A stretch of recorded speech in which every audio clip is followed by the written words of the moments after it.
On November 24, 2025, Indian equity markets ended the session on a cautious and decisively weaker note, reflecting a convergence of technical pressure, sectorial divergence, and fragile investor sentiment rather than any single macroeconomic shock. The benchmark indices, the Sensex and Nifty 50, slipped steadily through the day that weakened sharply in the first half hour of trade, underscoring how positions and short-term risk management can overwhelm otherwise stable fundamentals, while global market shows resilience and selective optimism. Indian equities diverged, revealing a market that was not panicking but clearly unwilling to take fresh risks. At the headline level, the Sensex closed down more than 330 points, while the Nifty settled below the psychologically important 26,000 mark.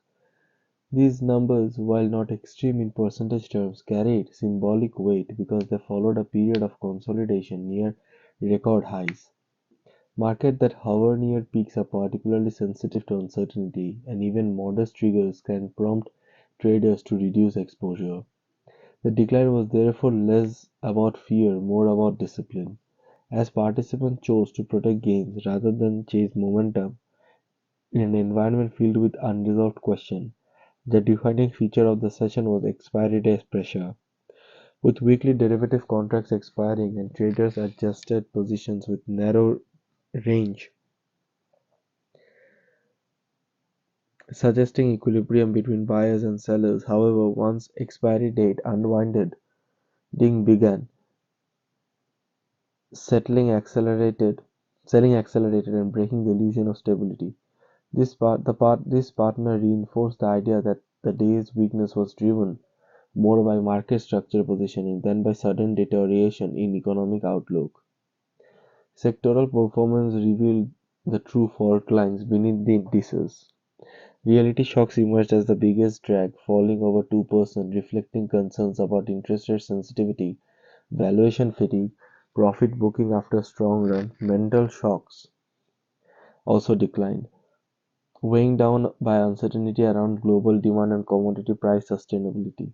Chemical stocks joined the losers list, highlighting how cyclical and input cost sensitive sectors remain vulnerable whenever global growth expectations soften even marginally. Though these sectors exerted disproportionate pressure on the benchmark, pulling the indices lower, despite pockets of resilience elsewhere. In contrast, the information technology sector stood out as the lone major area of strength. IT stocks closed in positive territory, buoyed by expectations of a potential US reserve rate cut and a relatively stable outlook for a dollar denomination revenue. Comparisons such as Companies such as Infosys, Tech Mahindra attracted selective buying not because investors were aggressively bullish, but because IT offered defensive characterization in an otherwise uncertain environment. This divergence underscores a broader theme in the market. Capital was rotating, not exiting entirely. Defense stocks added another layer to the day's narrative. Following the reported crash of the Tejas light combat aircraft at Dubai Air Show, shares of defense-related companies came under immense pressure. Although the incident itself didn't fundamentally alter the long-term outlook for India's defense manufacturing ambitions, markets reached the short term with caution. Profit booking intensified in stocks that had already delivered strong gains over preceding months, demonstrating how sentiment-driven reactions can amplify downside moves even when structural stories remain intact. Beyond sectoral Beyond sectors and shocks, macro-level uncertainty continued to shape investor psychology. One of the most prominent concerns was the delay in finalizing an interim US-India trade agreement. While negotiations remained ongoing, the absence of clarity created a vacuum that markets dislike. Trade agreements influence export-oriented sectors, currency stabilization, and foreign investor confidence. Even temporary delays can prompt a wait and watch approach. The symbolism of a pending dead weighed more heavily than its immediate economic impact, reinforcing the cautious tone of the session. The contrast between global and Indian market was not particularly striking.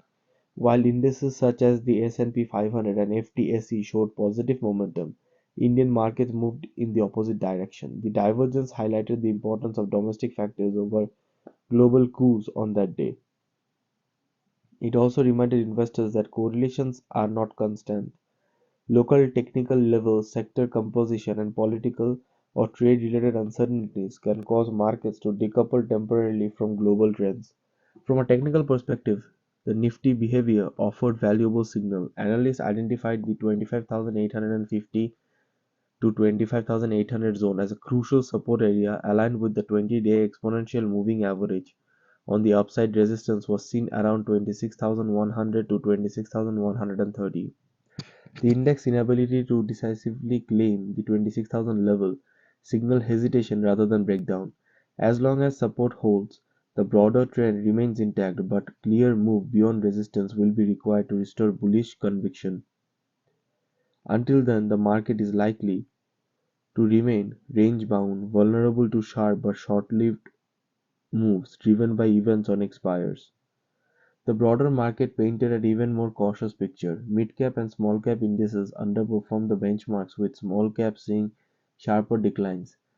This relative weakness suggested a reduction in risk appetite, and as investors streamed exposure to higher beta segments in favor of large, more liquid names. Such behavior is typical as during periods of uncertainty often precedes other consolidation or a more selective phase of buying rather than a wholesale market collapse. Investor sentiment throughout the session can best be described as a neutral to cautious. There are no evidence of panic selling, margin stress, or systematic fear.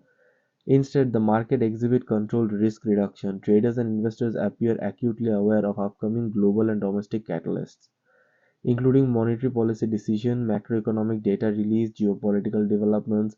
In this context, preserving capital and waiting for clearer signals took precedence over aggressive positioning. Despite the day's decline, fundamental underpinning of the Indian economy remained relatively strong. GDP growth continues to outpace many global peers. Inflation is broadly under control. Crude oil prices are stable. Corporate earnings expectations for the second half of the fiscal year remains constructive. These factors provide an invisible floor beneath the market, preventing the sell-off turning disorderly. The weakness therefore should not be viewed for a pause rather than a reversal. In essence, the November 24, 2025 market session illustrated how modern equity markets operate at an intersection of fundamentals, sentiment, and structure. Expiry day mechanics triggered the immediate decline, sector specific selling determined its shape, macro uncertainty influenced its tone. Global optimism alone was insufficient to lift Indian markets in the absence of domestic clarity and technical confirmation. The result was a measured pullback that served as a reminder that markets do not move in straight lines, even in fundamentally supportive environments. Looking ahead, the key question is whether the decline marks the beginning of a deeper correction or merely consolidation phase with a broader uptrend. Much will depend on how the Nifty behaves around its support levels, and how quickly uncertainty around trade negotiations is resolved. Whether global monetary conditions continue to ease, for now the market has sent a clear message. Optimism remains, but it's conditional, disciplined, and highly selective.